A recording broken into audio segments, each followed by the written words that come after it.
What's going on, guys? Money Webby here, checking back in week 4 with giving you an update and a few of my favorite plays on the slate here. Very excited about it. Ready for it to be Sunday, but I'm going to give you a quick preview. Some things obviously can change between now and Sunday, but I do my articles on Wednesday mornings. That's when they get uploaded.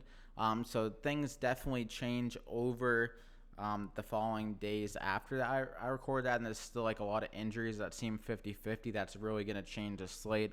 Michael Thomas being a big one, because Kamara gets a big boost when he's out. Just a ton of receptions coming his way. But yeah, so hope you guys are excited for this week. Go ahead and drop a like on the video.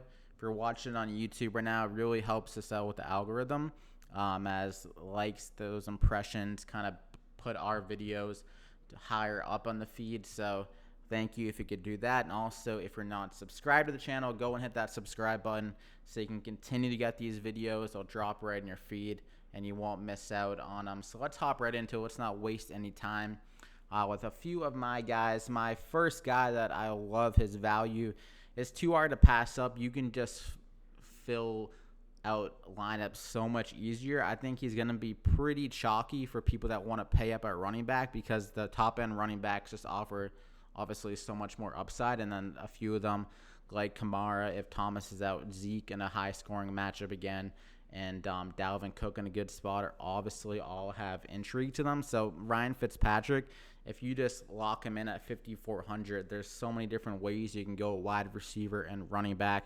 You can pay up at tight end. You can even pay up at defense. You can get a lot more creative with your builds.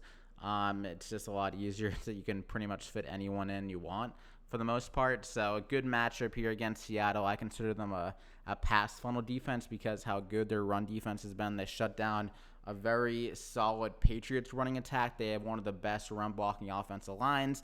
They have Cam Newton as a rushing threat, so you've got to account for him. Patriots really couldn't get anything going. They had pretty much abandoned the run game. Their game script did kind of fall into a more pass attack approach, but whenever the game was close, the Patriots still couldn't really get anything going. They were pretty much beat at the point of attack in that game. And also against the Cowboys, who have one of the better offensive lines as well, Ezekiel Elliott couldn't get anything going. I believe his final line was around 11 for 18. I want to say something not very pretty. And I just can't imagine a Dolphins running offense that isn't great themselves to be able to get anything going. So I think they're going to have to go a lot more pass heavy here. Fitzpatrick was extremely efficient last week. Despite only throwing the ball 20 times, he ended up with 25 DraftKings points. So that kind of shows how much upside he can have. Scott Barrett also pointed out that Fitzpatrick, I believe dating back to week 12, he's been the number one DraftKings points scoring quarterback. So he's on a real big heater here. I think he's going to keep it going.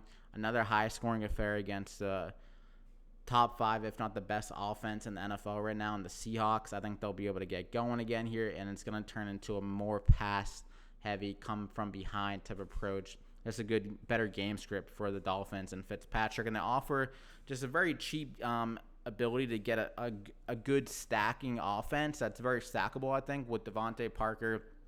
Preston Williams has kind of fallen out of favor a little bit coming off the ACL injury. He's not seeing the same consistency of targets and just snaps as he did last year before he got hurt. Isaiah Ford taking a little bit from him. So I think there's a higher concentration of just potential upside when you stack up a guy like Devontae Parker and Mike Gesicki with Fitzpatrick.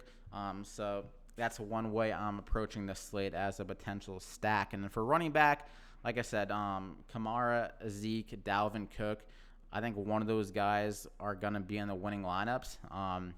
I personally think that Dalvin Cook, just based on the projected ownership, if you get a bad, just kind of a regression type game from Kamara, I mean, the guy's been insane after the catch, just a ton of yak. If he just can have a down-to-earth type game, then he could be a good fade. And Zeke hasn't looked that great. The offensive line has struggled. So I think Dalvin Cook, just leverage-wise, I think he gives you the best opportunity to win this week. So if you want to pay up, go with him. I think Joe Mixon also very good, just cost saving running back here at 5,800 going against a Jacksonville team that has been decent at run defense, but over the last year or so, a bigger sample, they're not very good. This is a team that really gutted out their whole defense. So I think they're performing above average right now, or above expectation, I would say. I think the Bengals are really going to try to get Mixon going here. He has had another slow start to the season, but this isn't something we haven't seen before. He had a terrible start to last year, and he really started picking it up towards the middle of the season. So I think this is a get-right type of game for him. Last week when they actually had a better game script for him, he had over 70% of the snaps. He has 52 out of the 54 potential team carries, so really elite carry share. Obviously, we want to see some more receptions from him, but I think just with them being in a better game script, he'll be on the field more often, which can lend him just the ability to see a few more targets. The Bengals are pretty pass-heavy. But with them not having to abandon the threat of the run, I think Mixon will just be able to potentially find himself into more opportunities, maybe a screen to him. He'll probably see a few more third down looks. Maybe they'll be in more third and manageable compared to like a 3rd and 12, what they'd put Gio Bernard in. So I think Mixon can get over 20 touches, should be much more efficient, and he'll be the goal line back for this offense in a game where they should have some scoring opportunities. So I think he's a really good pick. I'll put him in this build here just so you can see how it goes. And also, should I throw in? I don't know if I should throw in Dalvin Cook. I guess I'll just throw in Dalvin Cook so you can see kind of what I would kind of want to do on a DraftKings lineup right now. And for a wide receiver that I also mentioned in my first look article, got even more of a helping hand with the injury. Type him in here. To the injury to Marshawn Lattimore, and he is questionable. I would assume that Lattimore plays, but obviously it could change into kickoff on Sunday. I haven't seen the last updated news on him, so hopefully as I'm recording this, he doesn't get ruled out or anything like that, but I like him either way, honestly, if Lattimore plays or he doesn't play, because Lattimore hasn't been that good this year. He had a solid game Week 1 against Mike Evans, but he's also, he's always had an advantage over Mike Evans. I think it's just a matchup type thing where he can kind of hold his own against a Mike Evans type receiver who doesn't create a crazy amount of separation. He's not really known for his route running. He's more of a physical type guy that can really almost play as a basketball player and kind of box you out and use his kind of just awareness of the field. I think Kenny Golladay offers more separation ability, a little bit more athletic speed-wise. So I think Golladay, with another week removed from his injury, he should be a little bit more fresh here, closer to 100%. I think he'll be able to run more routes. His routes run last week weren't that crazy enough where you feel like 100% confident in him. But I think just this game environment, I think this is another game here that can hit over 50 points. Another pass funnel defense. Saints have a top-notch run defense, and they've been running out AP there as like the future running back. Typically as the year goes on, it's been kind of a trend, obviously kind of a narrative, but it's also been a trend with Adrian Peterson over the last few years. He's been starting seasons off strong, but as the year goes on, he just gets less and less efficient because obviously he's an older back. And I think the Lions are going to have to ditch the run game and rely more on Stafford in this passing attack, and they should have more success. So I think Kenny Golladay is a pick. Obviously, honestly, I want Lattimore to play just because we can get a lower ownership on Golladay, and less people will just kind of flock right to Golladay when Lattimore is ruled out. So that's kind of a top wide receiver that I really want to pay up for. I think he's obviously mispriced though at $6,000. When I say top wide receiver, I think he should be a top wide receiver salary wise on this slate. Then Odell Beckham Jr. It's been just a disaster, honestly, overall for Odell for his career, or his last year and a half almost on the Browns. Fought through that injury last year. They're very run heavy this year again, so nothing week to week you can really see that great from him. But when they're forced to pass, he's going to see the targets. He saw them week 1. The air yards numbers were very good. He had 10 targets, some deeper targets, and just didn't work out. The Ravens do have one of the better man defenses, so they really can get in they can match up better with Odell. Odell Beckham is a type of receiver that against weaker cornerbacks that can't match up with him, he can really feast. We saw that with the Giants. He did struggle in some matchups against top-tier cornerbacks when he was given that week-to-week better floor and ceiling with the targets. But in this matchup, I don't see how he doesn't get open. It really comes down to if Baker Mayfield can make the throws to him, which I think he'll be able to do a better job of this week against the Dallas Cowboys. A perfect game environment, as I've been mentioning all year long. The Cowboys run at the fastest pace, and it's not even that close, honestly. They're running at over 3 seconds per snap faster than the rest of the league. So Odell Beckham, he's seen the most deep targets on this team.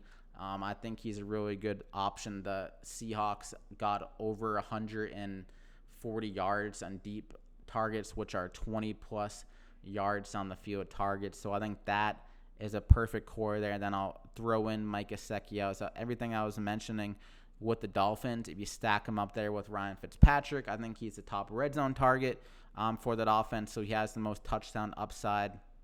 And then you can throw in Devontae Parker as well. But that's just kind of a quick look at how I'm looking at this slate. Be sure to head over to the Fantasy Points site, though, to get some even better content that we have already written up there. We got the top week 4 DFS values written up in article form, but you also can, if you're not an article type guy, you can go over to the DFS Supermodel, and it just shows you the top values there. It shows their salary compared to their expected salary based on the model projections. We also have some showdown content. We have the Thursday Night Football, and we'll have the one going up for Sunday Night Football. We got wide receiver cornerback matchups. So if you're not seeing exactly who has the best matchup, just based on either whether it's man or zone coverage, some wide receivers do better against man versus zone. Some cornerbacks are just trending in the wrong direction that you might not realize how poorly they've been playing. So that's a really good update to see every single week. Some week 3 lessons learned looking back at the past week. And we also have some more articles coming up, like the contrarian approach from Graham Barfield. We also just had the podcast yesterday that happens every Thursday night where they will go game by game, just talking about literally every possible angle you can attack the slate. So that's a really good, informative way to kind of continue to add more to your research throughout the week. And obviously the other tools we have there, ownership projections, which is obviously very big to look at, so you can understand if you're not realizing how owned someone is and you're on them. Even if they go off, you're not going to get that big an advantage. Obviously, it helps to have someone go off, but yeah, and expected fantasy points, another big one that I really like to look at, to target some guys that are overperforming, underperforming, try to catch them at the right time based on their salary, touches, yards created, everything you want here at Fantasy Points. So come over to the site, give us a chance, go check us out. You guys will love it and won't regret it. So hope you enjoyed it. I wish you guys the best of luck on this week 4 slate. And drop a like in the video if you didn't before you head out. Subscribe to the channel because you're missing out. We'll see you again next time. See you later, guys.